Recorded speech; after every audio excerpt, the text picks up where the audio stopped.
नमस्कार, मैं धनंजय कुमार द नागरिक में आपका स्वागत है। बहुप्रतीक्षित सीट अमेठी, रायबरेली 2 सीटों पर लगातार चर्चा हो रही थी और आज से नहीं बल्कि अमेठी पर चर्चा तो तब से हो रही है जब से राहुल गांधी हार हार गए और फिर जो दोबारा यहाँ चुनाव नहीं लड़ने आए, वो चले गए चुनाव लड़ने के लिए वायनाड। तभी से ये चल रहा है कि स्मृति ईरानी लगातार बोल रही हैं कि हार गए, भाग गए, पता नहीं क्या-क्या स्मृति ईरानी जी ने बोला। और कांग्रेस ने भी दोनों सीटों को, अमेठी को और रायबरेली को एक सस्पेंस की तरह ट्रीट किया। हालाँकि कहा गया कि राहुल गांधी नहीं लड़ना चाह रहे थे क्योंकि राहुल गांधी चाहते हैं किसी एक जगह से चुनाव लड़ें और दूसरी 2 जगह से चुनाव लड़ने में चक्कर वो ये हो जाता है कि एक जगह छोड़ना पड़ता है। तो जहाँ छोड़ रहे हैं वहाँ के नागरिकों में निराशा आ जाती है, वहाँ के कार्यकर्ताओं में निराशा आ जाती है। एक भाव आता है। तो राहुल गांधी उस तरह के नेता नहीं हैं, चालाक धूर्त किस्म के नेता कि जो है अपने जहाँ फ़ायदा दिखे उधर चले जाएँ। राहुल गांधी ने एक सेट किया है कि वो जो है आदर्शों की बात करते हैं, सिद्धांतों की बात करते हैं और उसमें भावनाओं का या कि ये संवेदना का बहुत बड़ा रोल है। राहुल गांधी एक संवेदनशील व्यक्ति के तौर पे उभरे हैं। जब से नरेंद्र मोदी सरकार आई है तब से वो चाहे आप बात कीजिए फिर मैं वही शब्द दोहराऊँगा पुराना कि चाहे किसान आंदोलन की बात कीजिए, चाहे आप जो है नोटबंदी की बात करें या कोरोना समय की बात करें, जीएसटी की बात करें, किसी समय की बात करें, लगातार राहुल गांधी ने एक समझदार संवेदनशील व्यक्ति का परिचय दिया है कि वो एक संवेदनशील व्यक्ति है। हो सकता है इस नाते कई लोग कहते हैं कि वो कुशल राजनीतिज्ञ नहीं है तो कि वो चालें नहीं चलते हैं, वो फँसाने का काम नहीं करते हैं, गिराने का काम नहीं करते हैं। हमारे बिहार में कहते हैं लंगी मारने का काम नहीं करते हैं, है ना? तो वो काम नहीं करते, वो सीधा-सीधा और स्पष्ट जो राजनीति होनी चाहिए, जो एक पॉलिटिकल पार्टी को मूव लेना चाहिए कि जिसमें सबसे इम्पोर्टेंट हो जाता है कि आम आदमी को आप क्या दे रहे हैं? आम आदमी के लिए आप क्या करना चाहते हो? आम आदमी के लिए क्या सोच रहे हो आप? ये जो मूव होना चाहिए, इस बजाय इसके कि हम जो है विपक्ष के नेताओं को या अपने अपोनेंट को किस तरह से गिराएँ, साम, दाम, दंड, भेद लगा कर के कीचड़ उछालें, क्या-क्या करें, वो करने के बजाय जो है राहुल गांधी लगातार इस तरह की राजनीति करने का परिचय दिया है कि हम जो है जो आम आदमी है, जो आम नागरिक हैं, उसके प्रति जवाबदेह हैं और उसके लिए राजनीति करेंगे। चाहे आपको जो बोलना है बोलो। राहुल गांधी ने कभी इस बात का ख़्याल नहीं किया कि लोगों ने उसका मज़ाक उड़ाया। लोगों ने क्या प्रधानमंत्री ने मज़ाक उड़ाया, गृह मंत्री ने मज़ाक उड़ाया, बीजेपी के अंगू-चंगू, मंगू नेताओं ने मज़ाक उड़ाया, सोशल मीडिया पे कई तरीके के पत्रकारों ने मज़ाक उड़ाया, लेकिन राहुल गांधी धीर गंभीर बने रहे। और राहुल गांधी ये जो नया एक तरह से कहिए कि अवतार जो लोग देख रहे हैं, ख़ास करके चुनाव की घोषणा होने के बाद, राहुल गांधी ने जिस तरह से पदयात्राएँ की और पदयात्राओं के बाद जो न्याय यात्राएँ न्याय पत्र जो आया है, न्याय पत्र कांग्रेस को आया है, वो न्याय पत्र ने एकदम जो है कहिए कि कांग्रेस पार्टी ने जिस तरह से उसको प्रेज़ेंट किया है, उसमें बीजेपी या आरएसएस सब हिल गए हैं। और देख लीजिए उसके बाद नरेंद्र मोदी जी के भाषण किस तरह से हो रहे हैं। नरेंद्र मोदी जी कभी वो चंद्रयान की बात किया करते थे, मंगलसूत्र की बात कर रहे हैं, कल तो भैंस पे चढ़ गए, फिर पाकिस्तान भी चले गए, हिंदू-मुसलमान कर रहे हैं, तमाम कर रहे हैं। अपने काम की बात नहीं कर रहे, राम की भी बात अब नहीं कर रहे हैं। राम के नाम पे भी झूठ फैला रहे हैं। तो तमाम चीज़ें कर रहे हैं, उससे लग रहा है कि नरेंद्र मोदी जी अंदर से घबरा गए हैं कि ये जो न्याय पत्र है, ये यहाँ के लोगों को अपील करेगा और हम खत्म हो जाएँगे। बीजेपी का शासन चला जाएगा। नरेंद्र मोदी एक ऐसे व्यक्ति हैं जिनको हार नहीं पसंद है, जिनको अपना विरोधी नहीं पसंद है और विरोधियों को हमेशा उन्होंने देशद्रोही के तौर पे प्रेज़ेंट किया है। वो चाहे कांग्रेस की बात हो, राहुल गांधी की बात हो या किसी की बात हो। यहाँ तक कि यहाँ के लोगों को उन्होंने कह दिया, पापी बता दिया। जिन लोगों ने कांग्रेस को वोट दिया वो पापी है। कि क कहा क्या कहा? कि कांग्रेस को जिताने का पाप किया। ये लोकतंत्र में चलता है। लोकतंत्र की नेताओं की ये भाषा हो सकती है। कल्पना नहीं कर सकता है कोई कि नरेंद्र मोदी इस ऊँचाई पे पहुँच के इस घटिया स्तर की भाषणबाज़ी करेंगे। बहरहाल हम आते हैं फिर से अमेठी और रायबरेली पे।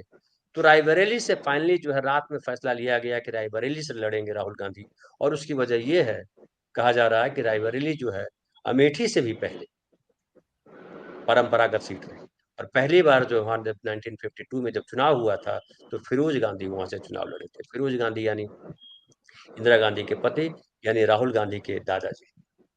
तो राहुल गांधी के दादाजी चुनाव लड़े थे। तो पुश्तैनी तो वही होता है, जो दादा का घर होता है, वो पुश्तैनी घर होता है। तो राहुल गांधी अपने पुश्तैनी घर आए हैं, रायबरेली आए हैं और रायबरेली से चुनाव लड़ेंगे। हालाँकि रायबरेली से कांग्रेस की जीतने की ज़्यादा संभावनाएँ रही हैं, लगातार कांग्रेस जीतती रही है। लेकिन 1977 में इंदिरा गांधी को भी यहाँ से हार का सामना करना पड़ा था, जब राजनारायण जी ने जनता पार्टी का की धूम थी, जनता पार्टी का बूम था, आंधी थी, तब नाराज नारायण जी ने इंदिरा गांधी जी को हरा दिया था। उसके बाद फिर बीजेपी भी बीच में 1996 1998 में जो है, जब वहां से नहीं लड़े ये लोग, गांधी परिवार के कोई व्यक्ति, तो जो है अशोक सिंह जीतते रहे। उसके बाद फिर लगातार 2004 से सोनिया गांधी यहाँ से लड़ती रही, जीतती रही, 2004 से 2019 तक जो लोकसभा चुनाव हुए, यानी अभी कुछ दिन पहले तक वो जो है यहाँ से सांसद थी। अब जो है यहाँ से आए हैं राहुल गांधी। तो राहुल गांधी के क्या यहाँ उतरने का क्या मतलब है, और उत्तर प्रदेश की राजनीति पे क्या असर पड़ेगा। और एक बात कही जा रही है कि स्मृति ईरानी बड़ा तनाव में। स्मृति ईरानी को लग रहा था कि राहुल गांधी लड़ेंगे, राहुल गांधी लड़ेंगे। हालांकि लोग कह रहे हैं कि राहुल गांधी अगर लड़ते तो स्मृति ईरानी इस बार पूरी तरह से हारती, वो वहां के लोग कह रहे हैं। लेकिन राहुल गांधी ने शायद बुरी तरह से हराने की मंशा छोड़ दी, या स्मृति ईरानी को कहा कि आप बोलते रहो, हमको जो करना है वो करेंगे। कई तरीके की बातें हैं, इस पर हम बात करेंगे। हमारे साथ फिलहाल जो है 3 वरिष्ठ साथी हैं। हमारे साथ है प्रमोद गोस्वामी साहब, नमस्कार, आपका स्वागत है। प्रमोद गोस्वामी जी वरिष्ठ पत्रकार हैं, पीटीआई में लंबे समय काम किया है, दशकों काम किया है, और अभी लखनऊ में हैं, और वरिष्ठ पत्रकार हैं, अलग अलग जगहों पे उनके जो है आते हैं, आप देखते पढ़ते सुनते रहते हैं उनको। तो और निष्पक्ष पत्रकारिता के लिए जाने जाते हैं। आज की तारीख में ये बहुत बड़ी उपलब्धि है कि कोई पत्रकार निष्पक्ष है। हमारे साथ हैं हरिशंकर भाई। हरिशंकर भाई नमस्कार, मेरठ से हैं, उत्तर प्रदेश से हैं। आप हमारे चैनल पे आते रहते हैं, संदेश इनका चैनल है, जिस जो रात में 8:10 पर इनका प्रोग्राम आता है, और बड़ा बढ़िया चैनल है, इसे भी देखिए आप। और हमारे साथ हैं भारत भाई। भारत भाई नमस्कार, आपका स्वागत, आपको प्रणाम। भारत भाई मुजफ्फरनगर से हैं, और हिंदुस्तान जैसे अखबारों के लिए काम किया है इन्होंने, और वरिष्ठ पत्रकार हैं, देश को जानते हैं, उत्तर प्रदेश को बहुत बेहतर तरीके से समझते हैं। प्रमोद भाई, सबसे पहले मैं आपके पास आता हूँ। जी जी राहुल गांधी अमेठी से नहीं लड़ रहे हैं, बड़ा इंतजार चलता रहा कि अमेठी से लड़ेंगे, और प्रियंका रायबरेली से लड़ेंगे, वहां के लोग मांग करते रहे, ललकारती रही हमेशा स्मृति ईरानी। लेकिन अब तमाम बातों को किनारे करते हुए प्रियंका तो चुनाव नहीं लड़ रही है, राहुल गांधी चुनाव लड़ रहे हैं, वो रायबरेली से लड़ना तय किया फाइनली आखिरकार उन्होंने। क्या इसका इम्पैक्ट पड़ेगा, किस तरह से आप इसको देख रहे हैं? धनंजय जी, देखिए, जोशी जी आपके इस पर बैठे हुए हैं। मैंने जोशी जी के साथ जब डिबेट हो रही थी, तब भी ये एक संकेत के रूप में मैंने कहा था कि इस दो में से एक कोई लड़ेगा, राहुल या प्रियंका। तो उसकी वजह थी कि, और आज प्रियंका ने स्पष्ट भी कर दिया, क्योंकि चुनाव संचालन करना है और देखना है, और ये बड़ा क्रूशियल चुनाव है समूचे विपक्ष के लिए, न केवल कांग्रेस के लिए, जो राजनीतिक घटनाक्रम है। तो ऐसे में ये दोनों लोग वहां फिर फंस जाते, फिर चुनाव संचालन कौन करता। शायद इसलिए प्रियंका जी ने वहां से चुनाव की राजनीति से बाहर रह के प्रचार की राजनीति या कमांड संभालने की जिम्मेदारी ले ली। जहाँ तक आपने बात करी राहुल गांधी जी के, क्योंकि राहुल गांधी जी हमेशा अमेठी से जीतते रहे हैं चुनाव, और पिछली बार निश्चित रूप से 19 का चुनाव वो स्मृति ईरानी जी से हार गए थे, और वो भी गढ़ रहा, क्योंकि वहाँ संजय गांधी लड़े थे। संजय गांधी हालांकि वो चुनाव जीत नहीं पाए थे, वो अलग बात है, लेकिन उसके बाद बराबर अमेठी पर भी और रायबरेली पर कांग्रेस का अपना दबदबा विषम परिस्थितियों में भी बना रहा है। जहाँ तक राहुल जी के रायबरेली आने की बात है, वो अपने परंपरागत अपनी पुश्तैनी, बल्कि कह लीजिए कि अपने दादा की सीट से चुनाव लड़ रहे हैं। उसके मैं समझता हूँ कि एक तो उनके लिए कोई हार जीत का अगर उस नज़रिए से निष्पक्षता से देखा जाए तो कोई बहुत महत्व नहीं रखता, क्योंकि वो वायनाड से चुनाव लड़ लिए, और वहाँ की जो रिपोर्ट्स हैं जो हैं, पिछली बार भी बड़े लंबे मार्जिन से जीते थे, अब की भी उनके जीतने की वहाँ संभावना पूरी बताई जाती है। तो रायबरेली से आने का मतलब जो था, जो मुझे लगता है कि शायद वो यहाँ चुनाव लड़ेंगे, और अमेठी को इसलिए छोड़ दिया कि वो अपने कारिंदे से उसका बदला 19 चुनाव का लेंगे, और वो अपने जो चुनाव संचालन देखते रहे हैं, उनके परिवार के जरूर निष्ठावान एक कार्यकर्ता के रूप में परिवार के निष्ठावान लोगों में से जरूर के.एल. शर्मा रहे हैं, लेकिन चुनाव वही देखते रहे हैं, चुनाव संचालन का मतलब वहाँ का अमेठी का और वहाँ की रग रग से वाकिफ है। मुझे लगता है कि वो इसलिए नहीं आए कि वो इस चुनाव में एक बार अमेठी से अपने कारिंदे से हरा के फिर वो इस सीट पर कोई फैसला लेंगे कि क्या होगा। दूसरी बात मुझे लगता है कि देखिए एक चीज और है, राहुल गांधी वायनाड से लड़ रहे हैं और रायबरेली से भी एक सीट तो उनको छोड़ना पड़ेगा, जो मुझे लगता है निश्चित रूप से छोड़ना पड़ेगा। वो रायबरेली छोड़ें या वायनाड छोड़ें, तो मुझे लगता है कि ये भी उन्होंने दूरगामी राजनीति के तहत ये निर्णय लिया है कि रायबरेली से लड़ने का। एक तीर से दो निशाने उन्होंने साध लिए हैं। एक तो केएल शर्मा को वहां अपने उससे अमेठी में उनको हराने की कोशिश करेंगे, और दूसरे अगर रायबरेली से राहुल गांधी बने रहते हैं और वायनाड छोड़ते हैं तो वहां से फिर प्रियंका को दे देंगे। बाई इलेक्शन तो एक होना है, चाहे रायबरेली हो और चाहे वायनाड हो। तो मुझे लगता है कि वायनाड फिर या तो प्रियंका को भेज देंगे या वो खुद चले जाएंगे वायनाड, और रायबरेली जो है प्रियंका के लिए खाली कर देंगे। मुझे लगता है इस रणनीति के तहत निर्णय लिया गया। और जहां तक ये कि अंतिम क्षणों तक एक सस्पेंस बनाए रखा या एक वो रखा, ये निर्णय पहले भी हो सकता था, कोई इसमें कोई इतना जटिल समस्या नहीं थी कि जिसको बड़ा मंथन करना था, सोचना था, विचारना था। तो ऐसा मुझे तो नहीं लगता है, लेकिन उसके बावजूद भी जो उन्होंने किया वो एक सस्पेंस क्रिएट कर रहे हैं और वहां की जनता का मनोदशा को भी भांपते रहे कि आखिर जनता की वहां की अब इच्छा क्या है अमेठी की। विशेष रूप से रायबरेली में तो कोई दिक्कत नहीं है, क्योंकि रायबरेली में वहां दिनेश सिंह जी वहां उनके मुकाबिल खड़े हुए हैं। दिनेश सिंह जी को भी पिछली बार सोनिया जी ने लगभग 1.5 लाख मतों से हराया था। और जहां तक दिनेश सिंह जी की बात है, वो उनकी कोई सामाजिक छवि कोई बहुत अच्छी नहीं है। उनके भाई जो है वो राकेश सिंह धनंजय हरचंदपुर से पहले चुनाव लड़े थे और 22 में वो चुनाव भी हार गए, उनके सगे भाई। तो मुझे लगता है कि कोई यहाँ बहुत तगड़ा मुकाबला नहीं होगा।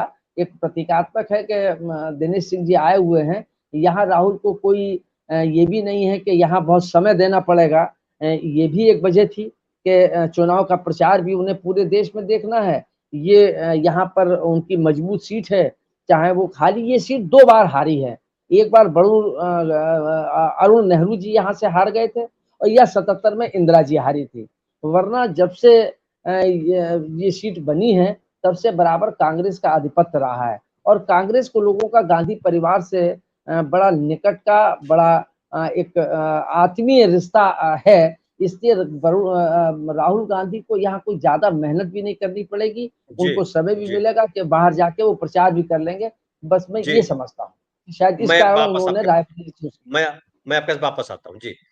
सुनील जी, सुनील जी हमारे साथ जुड़ चुके हैं। सुनील जी नमस्कार, आपका स्वागत। और हमारे साथ जो दर्शक जुड़े हुए हैं उनका भी बहुत बहुत स्वागत, उनको भी नमस्कार। सुनील जी, मैं आपसे समझना चाहता हूँ, फिर मैं आऊंगा, बाकी हमारे 2 साथी हैं कि जो जैसा कि बता रहे थे प्रमोद भाई साहब की एक सीट तो छोड़ना ही है, चाहे वायनाड छोड़े या रायबरेली छोड़े। और वायनाड लगातार पिछली पिछली बार भी वायनाड से जीते थे, अमेठी से भले हार गए थे राहुल गांधी। आप किस तरह से देख रहे हैं इस फैसले को जो लिया गया है कि अमेठी नहीं रायबरेली से जीतेंगे, जैसा कि प्रमोद भाई साहब कह रहे थे और हमको भी यही सूचना मिली कि वो चाह रहे हैं कि स्मृति ईरानी को फिर से जो है जो कहना है कहें। लेकिन स्मृति ईरानी जैसे हिंदी सिनेमा में बड़ा ही चर्चित था, ये कुश्ती में बड़ा चर्चित था, तारा सिंह से बार बार लड़ने आता था, कहते थे कि मेरे छोटे भाई ना, अगर उससे तुम जीत जाओगे फिर हमसे लड़ना। क्या इस तरह से राहुल गांधी दिख रहे हैं या कांग्रेस पार्टी दिख रही है या कुछ और आपको दिख रहा है? देख रहे हैं कि और वजह है जिसकी वजह से अमेठी से नहीं लड़े राहुल गांधी, रायबरेली से लड़ रहे हैं, और रायबरेली से अगर लड़ रहे हैं तो इसका क्या इम्पैक्ट पड़ेगा उत्तर प्रदेश के चुनाव पर? धन्यवाद धनंजय जी। कांग्रेस के सामने 2 दुविधा, या तो वो अपने आप को परिवारवाद के आरोप से मुक्त करती और या तो रायबरेली जैसी परंपरागत सीट को छोड़ती। रायबरेली को कांग्रेस का जो केंद्रीय नेतृत्व है कभी उसको छोड़ा नहीं। वैसा से लगातार परिवार के लोग ही वहां पे चुनाव लड़ते रहे और जीतते रहे। 2 बार का वही, एक 1977 में इंदिरा गांधी हारी और बाद में एक चुनाव में अरुण नेहरू हारी, लेकिन अरुण नेहरू भी इस परिवार के ही व्यक्ति थे। अमेठी के साथ कांग्रेस ये इस तरह का प्रयोग करती रही है। राजनीति की शुरुआत अगर आप याद कीजिए कि संजय गांधी ने वहां राजनीति की शुरुआत की। उनके दुखद निधन के बाद वहां पे राजीव गांधी आए। राजीव गांधी लगातार चुनाव लड़ते रहे। जब जब उनकी दुर्भाग्यपूर्ण हत्या हो गई तो कैप्टन सतीश शर्मा चुनाव लड़ने के लिए आए। उस समय सोनिया गांधी चुनाव लड़ने के लिए तैयार नहीं थे। 2 चुनाव जीते वो।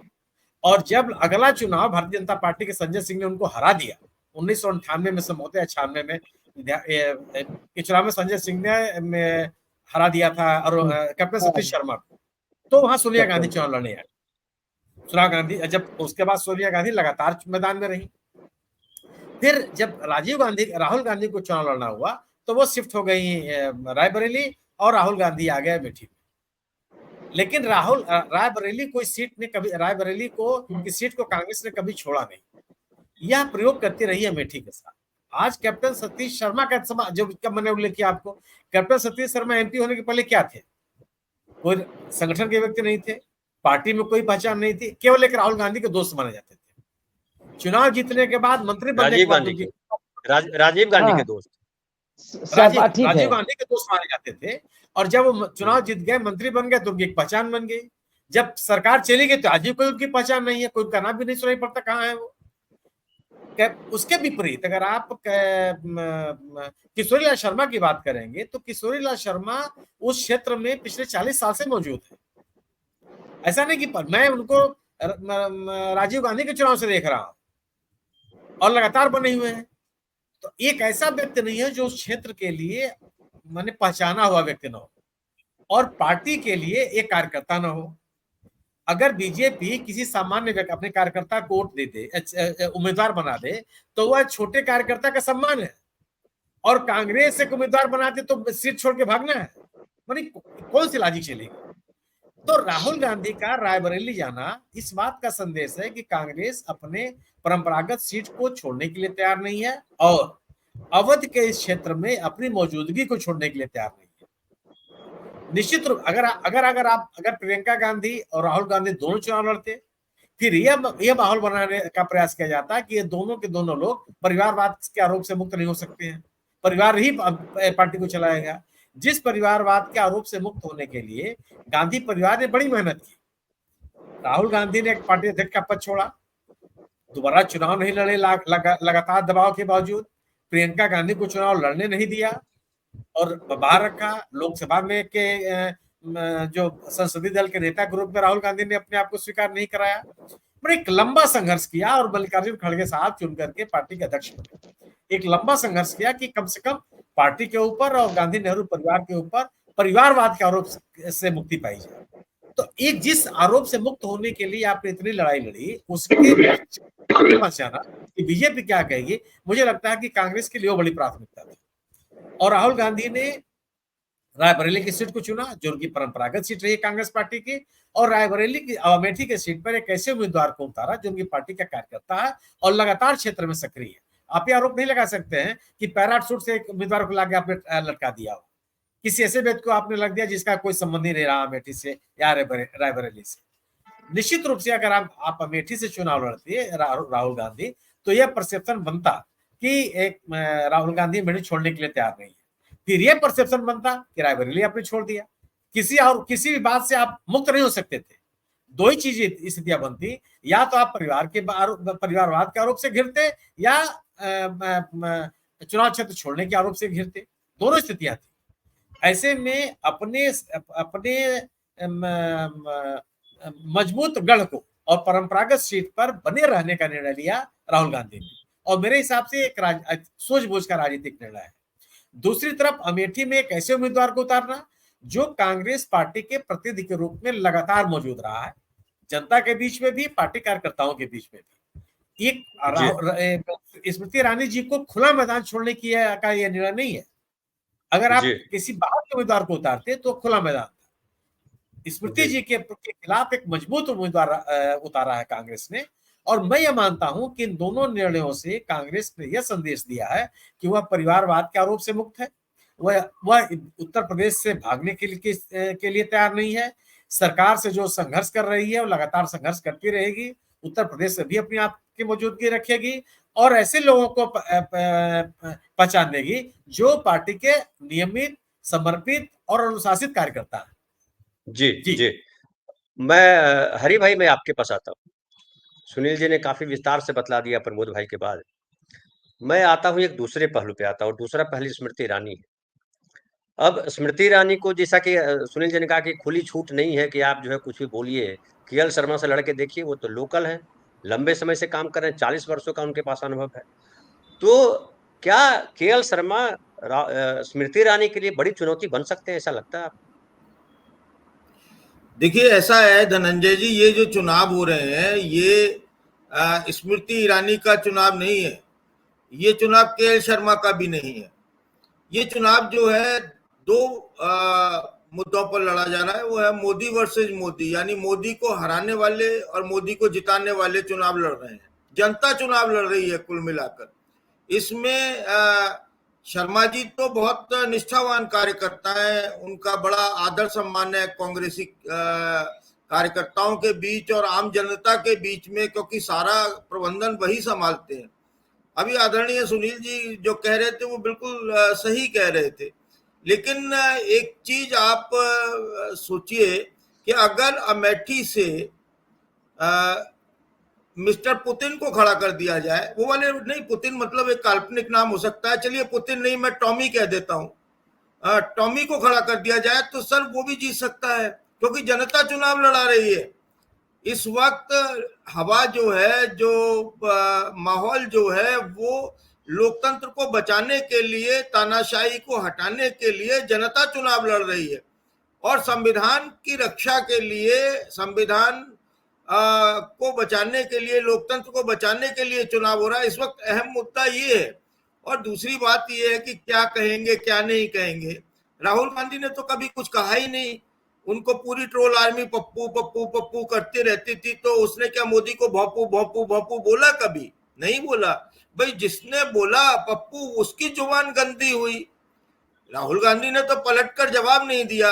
ये बिल्कुल ठीक उसी तरीके से है जैसे आप सड़क पर जा रहे हैं, आपको लक्ष्य पर पहुंचना है, समय पर पहुंचना है, और पीछे से कुछ स्ट्रीट के जो चौकीदार हैं वो आपको बोलने लगे, भौंकने लगे, तो आप हर हर हर उसको, स्ट्रीट डॉग को क्या ईंटें मारेंगे? आप फिर तो ईंटें ही मारते रहेंगे, उठा उठा के उन्हें भगाते रहेंगे, अपना अपना भूल जाएंगे, पहले उनसे निपटने लग जाएंगे। आपको तो अपनी मंजिल तक पहुंचना है ना, तो आप अपनी मंजिल पर जा रहे हैं, अपनी मंजिल उन्हें मालूम है। राहुल गांधी को यह मालूम है कि मुझे क्या करना है, और उनका विजन एकदम क्लियर है। और जहां तक रायबरेली और अमेठी की बात है, उन्हें कोई फर्क नहीं पड़ता कि वो अमेठी से लड़े, वो रायबरेली से लड़े, वो वायनाड से लड़े। अगर वो हिंदुस्तान की किसी भी सीट से आज लड़ेंगे तो वो चुनाव भारी वोटों से जीत जाएंगे। उन्हें कोई सुरक्षित सीट की जरूरत नहीं है। ये बात बिल्कुल आप तय मान लीजिए। वो सुनील जी के इलाहाबाद से लड़ेंगे, फूलपुर से लड़ेंगे, तो वहां भी प्रचंड बहुमत से जीतेंगे। फूलपुर की जनता बाहें फैलाकर इंतजार कर रही है उनकी। और वो बिहार में जाकर लड़ेंगे, वहां भी जीतेंगे। मेरठ आएंगे तो मेरठ में भी अच्छी तादाद में वोट लेकर जीत कर जाएंगे। ये बात देखिए, कोई ऐसी सुरक्षित कॉन्स्टिट्यूएंसी नहीं होती। 1977 याद कीजिए आप, जब इंदिरा गांधी जैसी ताकतवर महिला को राजनारायण जैसे एक व्यक्ति ने, जिसको मैं सामान्य राजनीतिक व्यक्ति मानता हूं, वो बहुत इतने बड़े कद्दावर नेता नहीं थे कि वो इंदिरा गांधी के वो कहीं भी पासंग नहीं बैठते थे, लेकिन उन्होंने हरा दिया, राजनारायण ने हरा दिया। तो राजनारायण ने नहीं हराया था, ये जनता ने हराया था। और नागरिक जो है, जनता नागरिक जो है, वो इस देश के संविधान प्रिय, लोकतंत्र प्रिय है। वो लोकतांत्रिक व्यवस्थाओं में खिलवाड़ होता हुआ उसकी आहट भी सुनेंगे तो भी क्या कहते हैं, वो इसको बर्दाश्त नहीं करेंगे। और मोदी जी तो साफ साफ तौर पर कह रहे हैं कि 400 सीटें आएंगी तो संविधान बदल देंगे। संविधान बदलने का जो मैसेज गया है वो खासतौर से दलितों में, वो सीधा सीधा ये है कि आरक्षण को खत्म कर देंगे। संविधान बदलने का और क्या मतलब है? जब संविधान नहीं बचा तो आरक्षण भी नहीं बचा। और राष्ट्रीय स्वयंसेवक संघ और उससे जुड़ी हुई संस्थाएं हर बार मतलब इसकी वकालत करती रही है कि एक देश एक नीति, इस तरह से आरक्षण के विरोध में उन्होंने बार बार कहा है। आरक्षण हटाने की वकालत की है उन्होंने बार बार।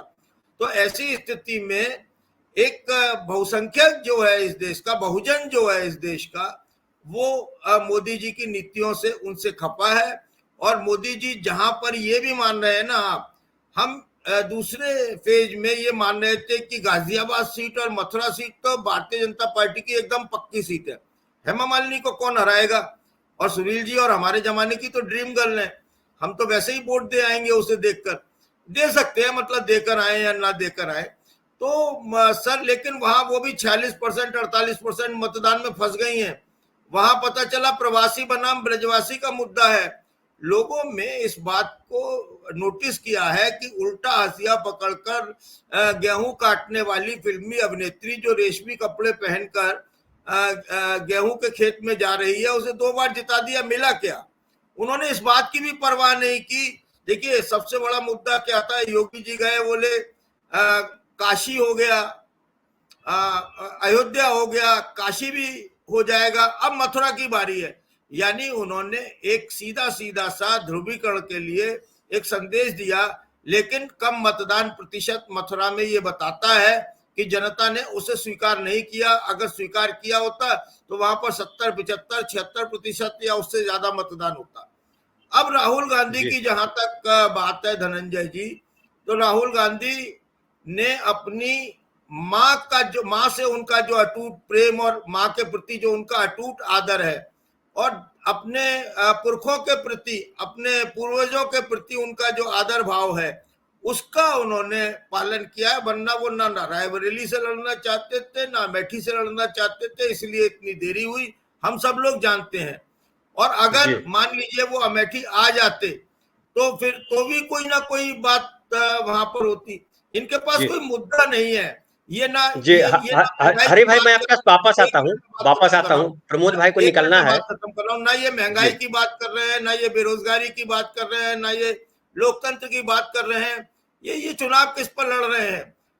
मंगलसूत्र, मुसलमान, सारे चीजें है ना, ये और भैंस पे लड़ रहे हैं। भैंस खतरे में है और पाकिस्तान जा रहे हैं। तो इनके पास भैंस खतरे में है। अब अमेठी में कह रहे हैं कि बताओ राहुल भाग गया, राहुल भाग गया, पप्पू भाग गया, पप्पू हट गया, पप्पू भागा। अरे पप्पू जोशी जी, अरे जोशी जी, आप एक भैंस खतरे में है, आप उसकी बात नहीं कर रहे हैं। हाँ, भैंस के खतरे। मैं आता हूँ आप लोग के पास। हमारे साथ प्रमोद भाई साहब को जाना है, उनको हमने समय दिया, हालांकि ज्यादा हो गया। अरे जाने मत दीजिए भाई, प्रमोद जी को क्यों जाने दे रहे हैं? नहीं, प्रमोद जी नहीं जाएंगे। धनंजय जी, प्रमोद जी को जाने मत दीजिए। देखिए कैसे जा सकते हैं हम लोग। बैठे हैं प्रमोद जी, बैठे हैं, कोई बात नहीं। अच्छा ठीक है। फिर मैं आता हूँ। लेकिन जाता तो वो उसकी मर्जी से है, होस्ट की मर्जी से। नहीं, लेकिन मेरा वचन भंग हो जाएगा। कहीं जाना है, हमने कहा कि सर जाइए। नहीं, कहीं नहीं जाएंगे हम लोग का आग्रह कि बने रहे। अच्छा ठीक है। अनम्यूट कर लीजिए प्रमोद भाई साहब, अनम्यूट कर लीजिए। आपका आदेश शिरोधार्य है आप सबका।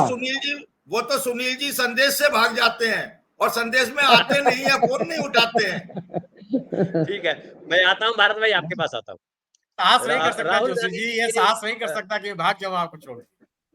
जी भारत भाई, ये आपसे जानना चाहता हूँ कि राहुल गांधी जब नहीं लड़ रहे थे तब लोगों ने कहा था कि अरे ये तो बड़ा गड़बड़ कर दिया, कांग्रेस को यहाँ से लड़ना चाहिए था। राहुल गांधी प्रियंका लड़ते तो उत्तर प्रदेश में एक श्योर शॉट जीत है कांग्रेस की, और बीजेपी को बड़ा डैमेज होना था।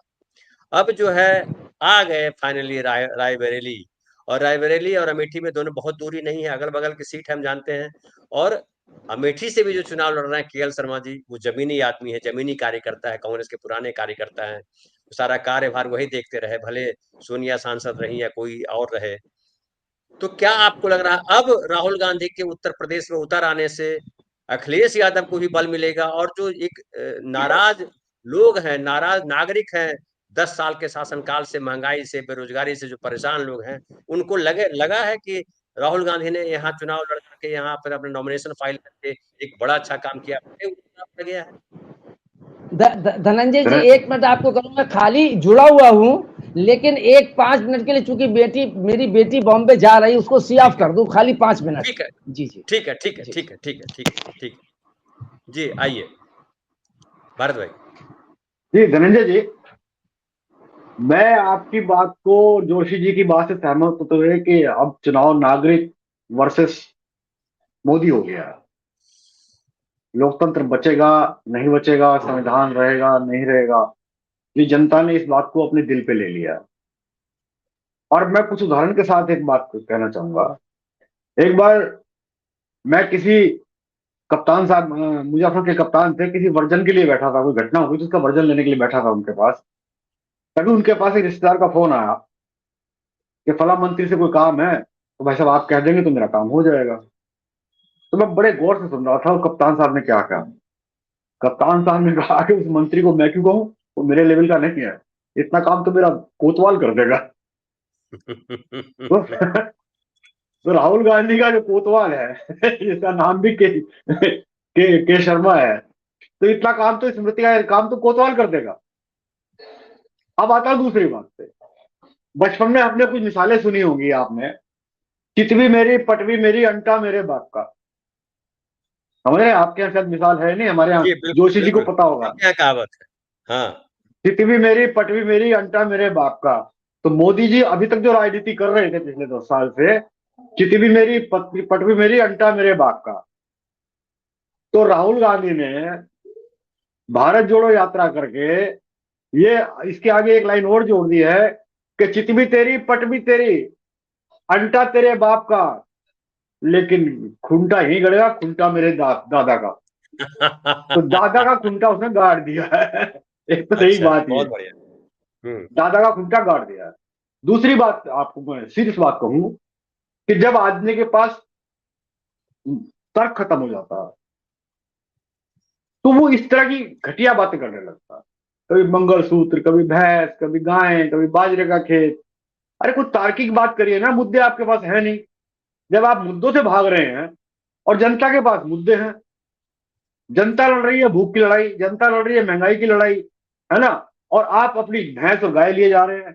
आपको याद होगा नोटबंदी जब की थी मोदी ने, तो एक नैरेटिव बन गया था, अच्छा हुआ अमीरों के घर से नोट निकलेंगे और गरीबों में बटेंगे। याद है वो नैरेटिव आपको, नोटबंदी के बिल्कुल दौरान बिल्कुल, का? कहा है यही ना? था, मोदी जी ने खुद यही कहा, कहा था।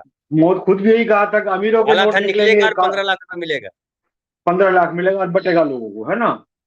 आज जब न्याय पत्र में कहा जा रहा है कि हम वो, या सैम पित्रोदा के बयान को लेकर के चर्चा की गई कि उसी के बयान को पकड़ के कह रहे हैं ना सारी बात ये कि आपके घर खंगाले जाएंगे, मंगलसूत्र भी नहीं छोड़ेंगे, भैंस भी नहीं छोड़ेंगे।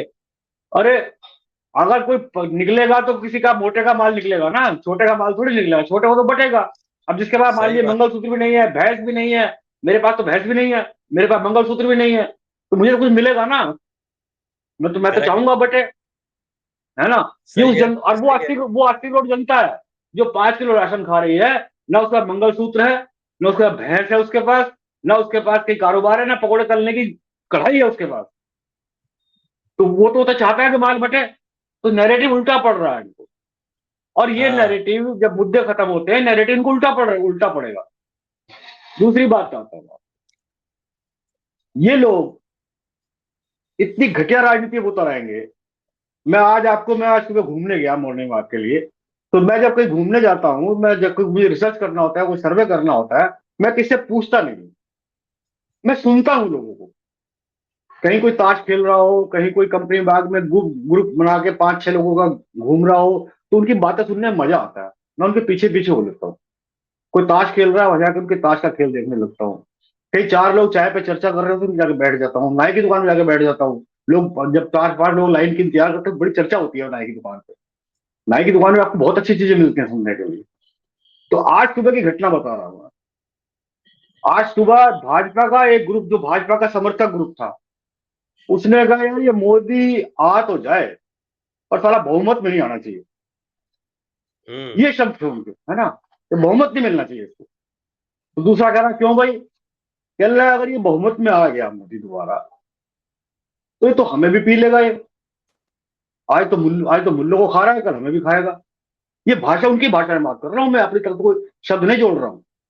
तो उस जी। तीसरे ने पूछा कि तुम मोदी को बुलाना क्यों चाहते हो। कह रहा यार दोनों काम हो जाएंगे, मुल्ले भी टाइट रहेंगे, मोदी भी टाइट रहेगा। ये उनकी भक्त मंडली की बता रहा हूँ कहानी, सुनिए सारी आपको, मैं इसमें अपना कुछ नहीं लगा रहा हूँ। तो इससे सिद्ध होता है इन चीजों से कि जोशी जी जो बात कह रहे हैं कि सारा मामला जनता का हो चुका है, तो जनता लड़ रही है चुनाव। अब किसी वोटर के यहाँ जाने की जरूरत नहीं है, वो पर्चियां भाजपा की लेकर कांग्रेस को वोट देने जा रहा है, इंडिया गठबंधन को वोट देने जा रहा है। क्योंकि बात सुनते सुनते जनता इतना पगला गई है, तो उसको पेट की आग झुलसाए दे रही है। जब पेट की आग लगी हो तो कुछ चीज समझ में नहीं आती। और मोदी जी क्या कर रहे हैं, तवे पे पानी छिड़क के उससे आवाज निकलती है पानी की जलने की, बता रहे हैं कि रोटियां बन रही हैं आपके लिए, जबकि छिड़क रहे हैं पानी, वो रोटियां नहीं सेक रहे हैं, पानी छिड़क रहे हैं। भूखे पेट जनता जी क्या करेगी बताइए। तो जी मेरा ये जी मानना है कि पूरा मामला जो है राहुल गांधी ने अपना जमा लिया है, पप्पू की छवि खत्म कर दी है, जिसके ऊपर इनके 4-5 हजार करोड़ रुपए खर्च हुए थे पप्पू की छवि बनाने के लिए। अब आईटी सेल, फाइटी सेल, है ना, आपके बयान, पाप पुण्य, गाय भैंस कुछ काम नहीं कर रहा है, मुद्दे कुछ काम काम कर नहीं। रहे हैं, जी मुद्दे काम कर रहे जी हैं। तो भाई जी आपके और पास आता दूसरी हूँ। एक चीज, जी, जी जी कंप्लीट कर लीजिए। हाँ, मैं एक ये कहना चाह रहा था कि मोदी जी गारंटी की बात कर रहे हैं और राहुल जी है न्याय की बात कर रहे हैं। तो जनता को गारंटी भी चाहिए और न्याय भी चाहिए, लेकिन न्याय की गारंटी चाहिए, गारंटी का न्याय नहीं चाहिए, न्याय की करेक्ट। गारंटी चाहिए। जी बस मेरी बात सबको खत्म, न्याय आगे मिले। बढ़िए। सबको बिल्कुल न्याय सही, मिले। बिल्कुल सही, बिल्कुल तो सही। न्याय की जीत होने जा सुनील रही जी। है, गारंटी की जीत नहीं होने जा जी रही है। जी सुनील जी, मैं आपके पास आता हूँ। और ये बतलाइए कि जैसा कि अभी भरत भाई बोल रहे हैं, या हरि हरि हरि भाई ने कहा कि इस बार चुनाव जो है जनता लड़ रही है, कोई विपक्ष नहीं लड़ रहा है। तो वैसी स्थिति में तो क्या आपको लग रहा है कि उत्तर प्रदेश में हवा बदल गई है? क्योंकि हवा जो है पहले तो था कि बहुत आएंगे पीट पाट करके, तो 70 के आसपास फिर भी बीजेपी आ जाएगी। क्या आपको लग रहा है कि वही स्थिति है? क्योंकि राम के नाम पर बहुत खेल हुआ वहाँ, और जो आदित्यनाथ जी हैं, कहा गया कि उनका प्रशासन बहुत अच्छा है, लोग बहुत प्रसन्न हैं, मूल्य टाइट हैं, और पता नहीं क्या-क्या बोला गया। क्या आपको लग रहा है कि वहाँ के लोग एक जो भरत भाई भी जो कहानी सुनाए, जिसमें हालाँकि मैं उस बात से, जो भरत भाई ने कहा उनके मुँह से, वो भक्त ऐसा कह रहे हैं कि मूल्य भी टाइट है और मोदी भी टाइट रहेगा। तो हम इससे ये निकाल रहे हैं कि मोदी को एकदम, जिसको कहते हैं कि आवारा की तरह छोड़ देना, एकदम बेलगाम कि आप जो चाहो करो, इतना बहुमत दे दो कि जो चाहो करो। तो 400 वाला जो था, उनके भक्त भी नहीं चाह रहे हैं कि 400 नरेंद्र मोदी को आए, ऐसा लग रहा है इस बयान से। क्या आपको लग रहा है उत्तर प्रदेश में इस बार क्या हालत रहेगी बीजेपी? हालांकि कांग्रेस को 17 ही सीटें मिली है। क्या 70 में से 80 में से 17 सीटें, यानी 63 सीटों पर जो है समाजवादी पार्टी है। क्या आपको लग रहा है कि समाजवादी पार्टी को, कांग्रेस की तरफ तो फिर भी एक मूव दिखाई पड़ता है कि कांग्रेस पार्टी सरकार बनाएगी, राहुल गांधी हैं। जो अखिलेश यादव है, उनके साथ क्या उसी तरह से पब्लिक खड़ी है जिस तरह से राहुल गांधी के साथ खड़े हैं लोग? देखिए, पहले तो राम मंदिर की अगर आपने बात की, तो दो तथ्य, केवल तथ्य, उसका विश्लेषण हमारे श्रोता दर्शक भी कर लेंगे। आज मैंने अखबार में पढ़ा कि जो प्रयागराज से स्पेशल बस चलाई जा रही थी अयोध्या जाने के लिए, वो बंद कर दी गई, यात्री नहीं मिल रहा। अच्छा। ये मैंने ओह। अखबार में पढ़ा। मैंने ये भी अखबार में पढ़ा कि विभिन्न जगहों से जो विशेष रेलगाड़ियां चल रही थी या चलाए जाने का प्रस्ताव था, वो स्थगित कर दिया गया। तीसरी चीज मैं आपसे जो करना चाहता हूं कि पिछले चुनाव में 2014, 2019 के चुनाव में, इवन 2022 के भी चुनाव में, या 2017 के विधानसभा चुनाव में भी, जो आएगा तो मोदी ही, या मोदी मोदी के जो नारे लग रहे थे, वह सभाओं में नहीं दिखाई पड़ रहे। तो आखिर आखिर ये क्यों हो रहा है? अगर अगर इस देश की जनता या उत्तर प्रदेश की जनता मोदी जी को लाने के लिए इतनी ही लालायित है, तो वह मोदी मोदी के नारे क्यों नहीं लगा रही है? या वह मोदी जी के सभाओं में या भारतीय जनता पार्टी के सभाओं में उत्साहपूर्वक शामिल क्यों नहीं हो रही है? मोदी जी के बयानों पर जो रिएक्शन होता था 2014-2019 में, वो क्यों नहीं हो रहा है? भारतीय जनता पार्टी के समर्थकों के बीच में निश्चित रूप से मोदी जी की जो पॉपुलैरिटी है उसमें गिरावट नहीं है, मैं इसे सहमत हूं। लेकिन केवल आप अपने समर्थकों के बूते चुनाव नहीं जीतते हैं। आपके पास एक फ्लोटिंग मतदाता होता है जो किसी भी पार्टी का प्रतिबद्ध मतदाता नहीं है। वह सरकार को, वह चुनाव जिताता है या हरवाता है किसी पार्टी के लिए। क्या अगर लोगों में भारतीय जनता पार्टी को लेकर के यही उत्साह है तो पहले और द्वितीय चरण के मतदान में मतदान प्रतिशत में गिरावट क्यों आई? या मैं रिवाइज जो आंकड़े जारी किए हैं निर्वाचन आयोग ने उसके बाद में आपसे कह रहा हूं कि 2014-2019 की तुलना में मत प्रतिशत में गिरावट है। क्यों है? क्यों लोग नहीं खुल करके वोट दे रहे हैं और ना माहौल बना रहे हैं? क्या हिंदुत्व का नारा उतना ही प्रभावी है जो 2014-2019 में था? क्या आज जातियों में बंट नहीं गया पूरा मतदाता और क्योंकि उसके पास मुद्दे हावी हो गए? वो बेरोजगारी को लेकर के चिंतित है, वो महंगाई को लेकर के चिंतित है, किसानों की समस्याओं को लेकर के चिंतित है, तमाम उसके साथ इशू आ गए जिनको लेकर वो चिंतित और सरकार से जवाब चाहता है। सरकार उसकी बात नहीं कर रही।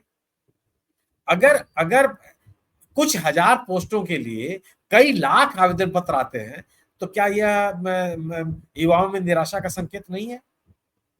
और ये इन्हीं विषयों को विपक्ष ने मुद्दा बनाया और जब ये मुद्दा बना हुआ है, जनता से जुड़े हुए सवाल जब विमर्श में आ गए तो जो हरिशंकर जी या भरत जी कह रहे हैं कि जनता चुनाव लड़ रही है क्योंकि जनता के मुद्दे सामने हैं, जनता अपने मुद्दों पर जवाब चाहती है जिसका जवाब सरकार देने की स्थिति में नहीं है।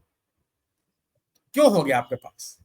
आखिर जो मतदाता हरि जी और भरत जी भी इसको पुष्टि करेंगे कि पश्चिम में राजपूत मतदाता भारतीय जनता पार्टी का मजबूत मतदाता रहा।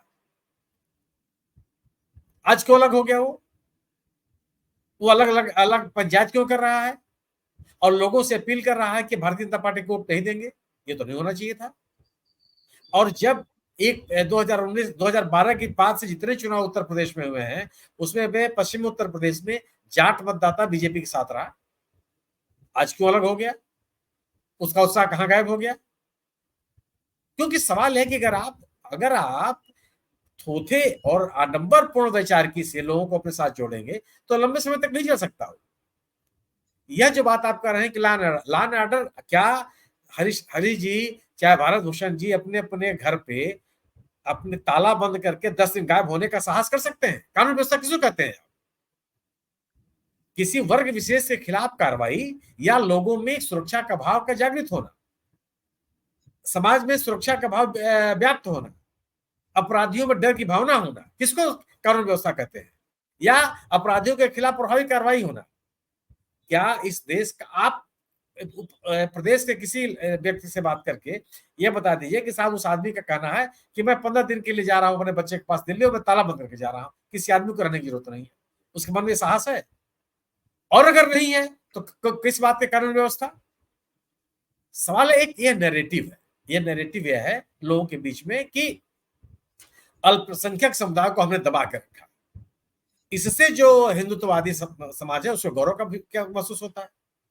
वो उनको द्वितीय श्रेणी का नागरिक समझता। अगर आप ये कहते हैं कि साहब मुसलमानों को लेकर के साफ साफ बीजेपी हमला करती है तो किसके क्यों करना चाहती है? वह केवल और केवल ध्रुवीकरण की कोशिश है और वो ध्रुवीकरण हो नहीं रहा। ध्रुवीकरण संतुष्ट समाज में होता है या नाराज समाज में होता है, अन्य किसी समाज में नहीं होता। जहां पे विचार महत्वपूर्ण होते हैं, जहां मुद्दे महत्वपूर्ण होते हैं, वहां पे ध्रुवीकरण नहीं हो सकता, संभव ही नहीं है। लोग अपने सवालों का जवाब आपसे चाहते हैं, तो वही स्थिति नहीं है। और जहां तक नैरेटिव का सवाल है, राहुल गांधी के इस नैरेटिव को खूब फैलाने की कोशिश कर रहे हैं, लेकिन क्या चलेगा? वो संभव नहीं है। मेरा अपना मानना है कि संभव नहीं है। राहुल गांधी ने उत्तर प्रदेश में चुनाव में उतर करके उसी तरह का निर्णय लिया जिस तरीके से कन्नौज में अखिलेश यादव मैदान में उतरे। आप चुनाव मैदान में है यह महत्वपूर्ण है, चुनाव मैदान में आप नहीं है या किस क्षेत्र से आप चुनाव मैदान में यह महत्वपूर्ण नहीं है। अगर आप चुनाव जीतने के लिए हारने का सवाल नहीं, सवाल यह था कि आप अपने कार्यकर्ताओं का उत्साह बनाए रखने के लिए, अपने समर्थकों का उत्साह बनाए रखने के लिए आप इस सरकार से जूझते हुए दिखाई दें। और रायबरेली से या इस क्षेत्र से चुनाव में उतर करके राहुल गांधी ने संदेश दिया और अपने कार्यकर्ता को अमेठी में उतर मैं अपनी बात दोहराना चाहता हूं कि किशोरी शर्मा अपरिचित चेहरा नहीं है उस क्षेत्र की जनता के लिए, और ये कैटवाक नहीं हो सकता इसमें तेरा नीचे। जी जी जी हरि भाई, मैं आपसे समझना चाहता हूं कि एक जो सुनील जी ने हालांकि उसका अंशतः दिया है जवाब, लेकिन क्या आपको लगता है कि राहुल गांधी के उतर आने से एक बार फिर जो है विपक्ष में जोश आएगा और उत्तर प्रदेश में लड़ाई और कांटे की हो जाएगी? क्या आप देख रहे हैं? देखिए, मेरा बिल्कुल मानना यह है कि उत्तर प्रदेश में लड़ाई कांटे की ही चल रही है। उत्तर प्रदेश में ऐसा नहीं है कि लड़ाई कांटे की नहीं चल रही है, और राहुल गांधी के आने से कोई जोश आएगा या नहीं आएगा, ये जोश ऑलरेडी लोगों में है। जिन राहुल गांधी रायबरेली से लड़ते हैं तो एक मैसेज भावनात्मक किया जाता है कि भाई वो, हाँ, उत्तर प्रदेश हमारा जो है, उत्तर प्रदेश प्रधानमंत्री देता है, जो यूपी जीतता है वो दिल्ली जीतता है। एक मतलब हर आदमी को होता है कि हमने, उत्तर प्रदेश ने इतने प्रधानमंत्री दिए देश को, तो ये एक हो सकती है धारणा और गौरव का भान हो सकता है उत्तर प्रदेश के निवासियों में। इसके अतिरिक्त बहुत ज्यादा कोई मुझे नहीं लगता कि फर्क पड़ने जा रहा है। और फर्क इसलिए नहीं पड़ने जा रहा है कि जो फर्क पड़ चुका है, भारतीय जनता पार्टी ने कहा था इस बार 80, 70 पार। अब देखिए ये स्थिति वहां है कि पुरानी जो उनकी 62 सीटें हैं उत्तर प्रदेश में, वो 62 भी खिसक चुकी हैं।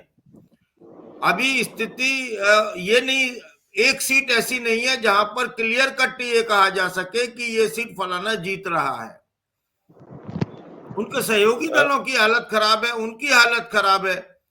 बनारस में तो कह सकते हैं कि नरेंद्र मोदी जीत रहे हैं जी। बनारस में तो कह सकते हैं कि नरेंद्र मोदी जीत रहे हैं।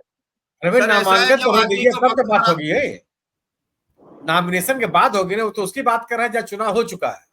हाँ, अच्छा। हाँ, और दूसरी बात यह है कि सर जब वक्त खराब आता है तो ऊंट पर बैठे हुए आदमी को कुत्ता काट खा जाता है।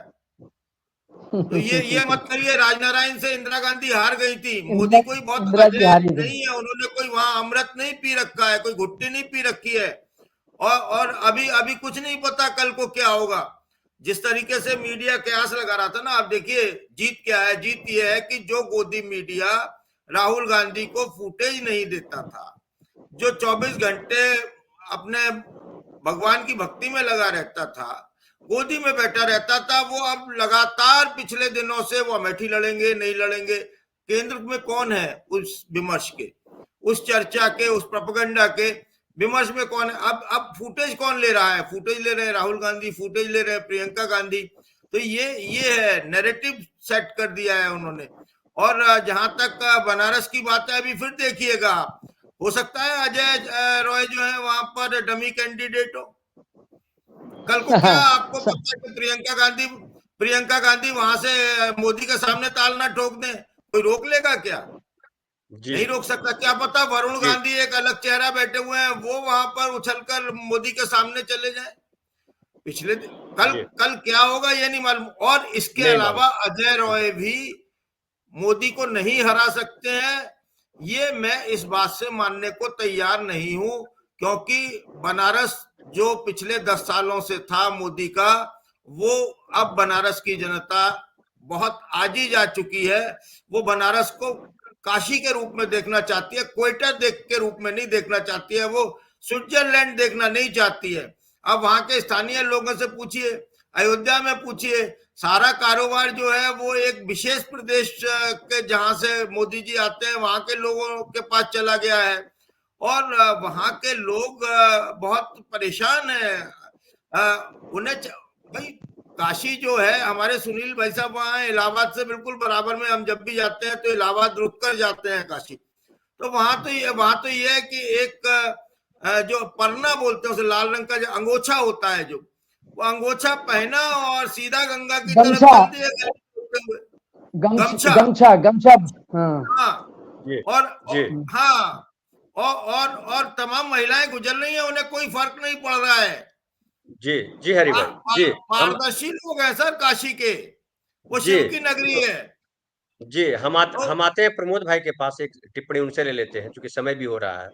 प्रमोद भाई, आप जो है क्या देख रहे हैं उत्तर प्रदेश में राहुल गांधी के आने के पहले, यहाँ रायबरेली से राहुल गांधी आने के बाद उत्तर प्रदेश के, पूरे उत्तर प्रदेश की मैं बात कर रहा हूँ, क्या असर पड़ेगा? देखिए, ये जो एक नैरेटिव बनाया गया है कि 80 में 80 जीत लेंगे, 400 जीत लेंगे, हो सकता है 600 जीत लें, वो अलग बात है, लेकिन धरातल में कुछ और है। अभी जो शुक्ला जी ने एक बात कही कि ध्रुवीकरण की भरपूर कोशिश की जा रही है, लेकिन ध्रुवीकरण हो नहीं पा रहा है। धार्मिक आधार पर, जातिगत आधार पर तमाम प्रकार के ये उपक्रम किए जा रहे हैं कि किसी भी ढंग से ध्रुवीकरण हो जाए और वो बैठ जाए। तो एक तो धर्म की राजनीति, जात की राजनीति, उत्तर प्रदेश में बड़ी विसंगतियां भी हैं। और अभी जो शुक्ला जी ने एक बात और कही कि अगर आप देखें 14 में जिस ढंग से वहां जाट समुदाय, हालांकि उस समय की स्थितियां अलग थी चूंकि दंगा हुआ था मुजफ्फरनगर में, तो उसकी वजह से ये स्थिति पैदा हो गई थी और जाट पूरा इनके साथ जुड़ा था। लेकिन सवाल फिर घूम फिर के आता है आदमी की विश्वसनीयता का। जब इनके घोषणा पत्र देख लीजिए, इनके बोलने का ढंग देख लीजिए, इनके वादे देख लीजिए, बोले कि हम 15 लाख देंगे, मैं रोजगार दूंगा, गरीबी मिटा दूंगा, बेरोजगारी रहेगी नहीं, किसान जो है दोगुना हो जाएगा। मतलब ये सारी चीज इस मुद्दे पर एक भी, अब वो एक्सपोज हो गई है। देखिए भारतीय जनता पार्टी या विशेष रूप से कहते हैं मोदी जी, अब वो एक्सपोज हो गए कि मतलब ये सिर्फ चुनाव के लिए जनता को बेवकूफ बना रहे हैं। मतलब जो जन सरोकारों से जुड़ी हुई चीजें हैं उस पर एक भी बात नहीं कर रहे हैं, एक शब्द नहीं बोल रहे हैं। अपना मतलब एक चुनाव के मतलब ये है कि जो अपना 5 साल का आपका था, आपने 5 साल में जनता के लिए क्या इकट्ठा किया, कुछ हो तो बताए इकट्ठा किया। बेरोजगारी क्या बताए, महंगाई कहां पहुंच गई।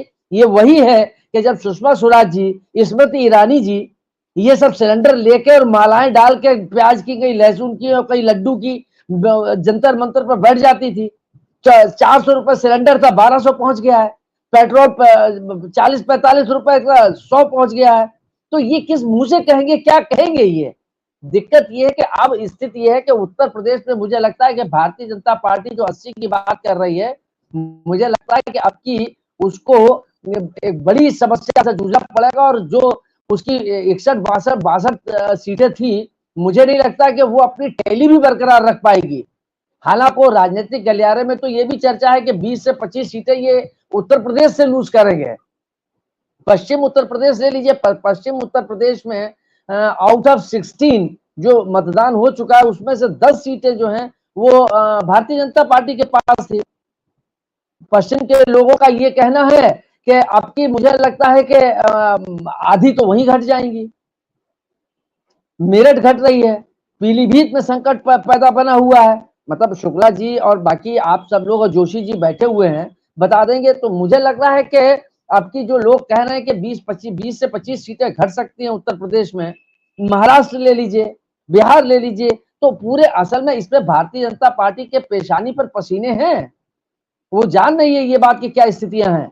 लेकिन अब फिर वो देखिए एक चीज और, फिर लोग राजनीतिक गलियारों में चर्चा है इस बात की बड़ी जबरदस्त।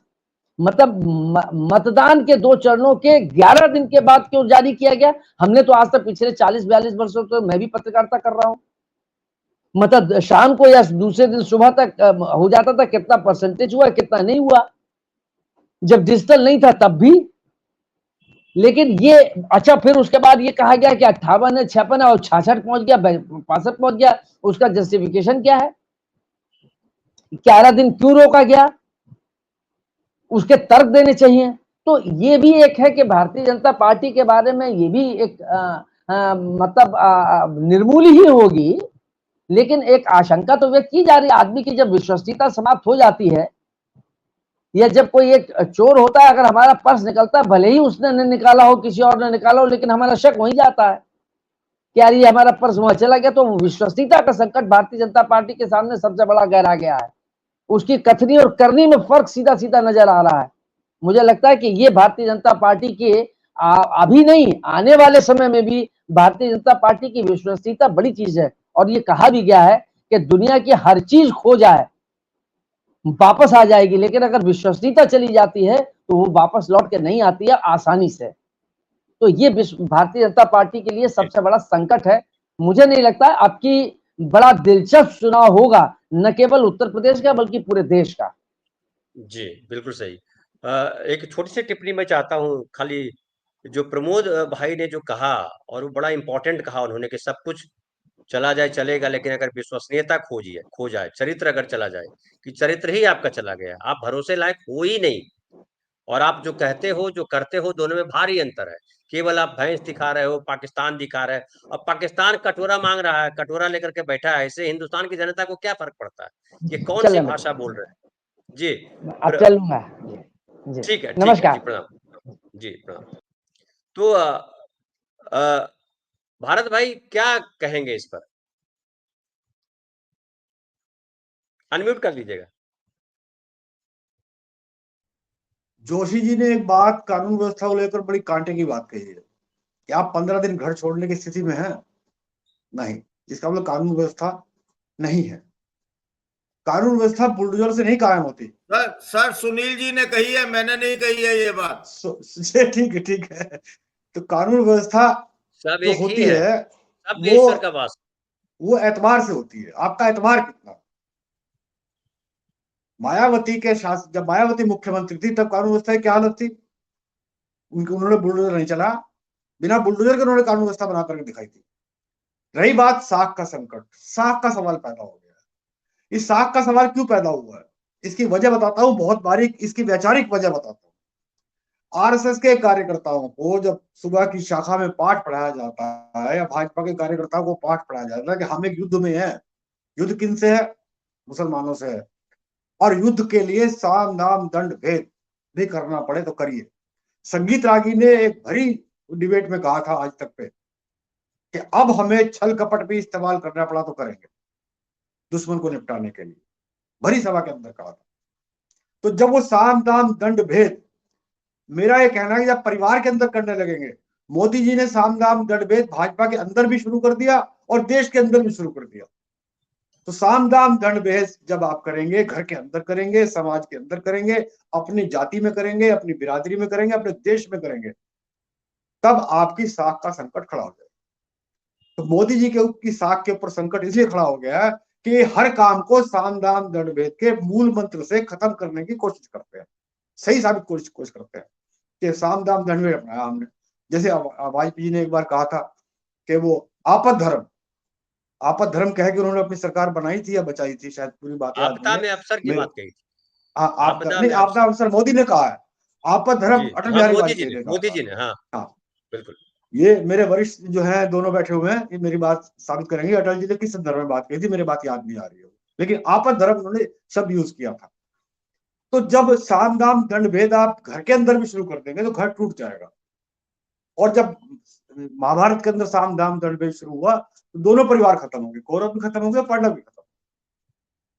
इसलिए मैं कहता हूं कि जो जनता की, जो हिंदू, मोदी के जो भक्त हैं, वो अब ये कहने लगे हैं, महसूस करने लगे हैं, हालांकि कहीं से निकल के नहीं आई है, उनको चाहते हैं हिंदुत्व विदाउट सामा, विदाउट दामा, विदाउट दंडा, विदाउट भेदा।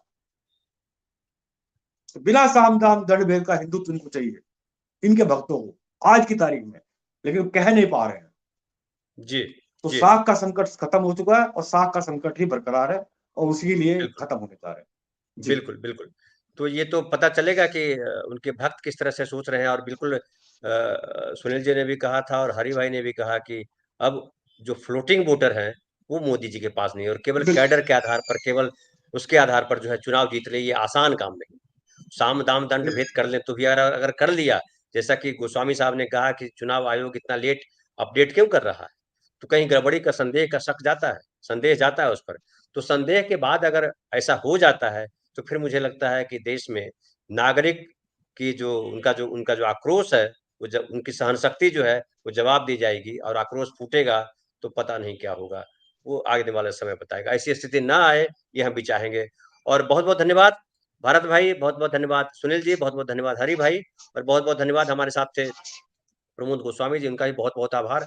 और आप सब जो हमारे साथ हैं, आप लोगों का भी बहुत बहुत आभार। और हम फिर मिलेंगे रात के कार्यक्रम में नए विषय के साथ। धन्यवाद।